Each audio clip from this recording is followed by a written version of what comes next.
Monsieur le Président, Monsieur le Ministre, mes chers collègues, ce qu'il manque aujourd'hui à une partie de la jeunesse de France, c'est justement de se sentir de France, de se sentir française. Ce constat, plus personne n'ose le nier, mis à part quelques exceptions. Mais pour savoir comment remédier au phénomène, encore faut-il être lucide sur ses causes. D'abord, l'idéologie sans frontiériste a produit une immigration massive et inédite dans l'histoire des nations, en provenance de certains pays au mode de vie très différent des nôtres, contrairement aux vagues précédentes qui étaient surtout européennes. Ensuite, le multiculturalisme a empiré les choses en encourageant ces populations à ne pas s'assimiler, mais à revendiquer au contraire leurs différences, tout en facilitant l'acquisition de la nationalité française afin de diluer l'identité nationale. Il y a aussi l'individualisme extrême de mai 68 qui a miné le sens de l'engagement au profit de l'égoïsme consumériste.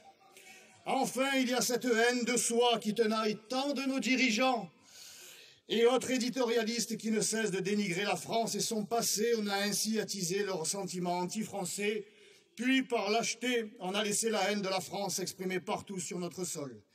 Dès lors, comment s'étonner que tant de jeunes gens qui ont la nationalité française et vivent en France se sentent étrangers à ce pays quand ils ne lui sont pas carrément hostiles? Face à ce péril pour la survie même de notre nation, un service civique proposé par messieurs Hollande et Valls apparaît comme un artifice dérisoire. C'est du niveau du site internet Stop Djihadisme. Leur nouveauté serait de rendre ce service universel, c'est-à-dire de le laisser facultatif. Et qui va s'y inscrire d'après vous?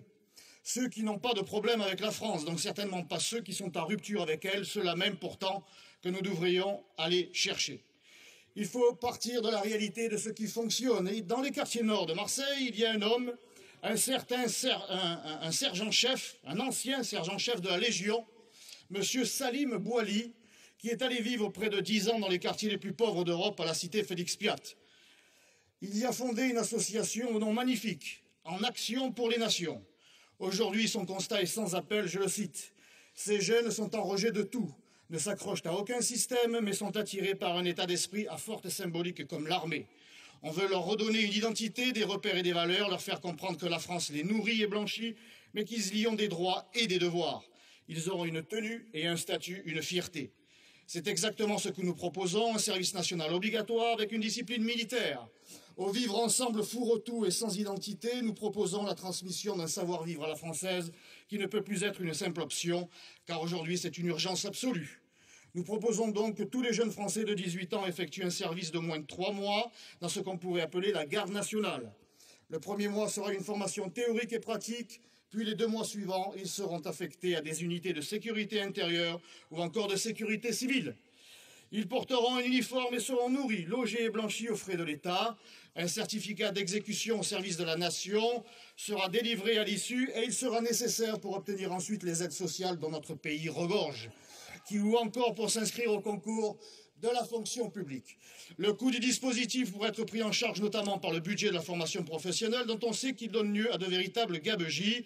Cette garde nationale permettra aussi à nos forces armées de se recentrer sur leur mission propre.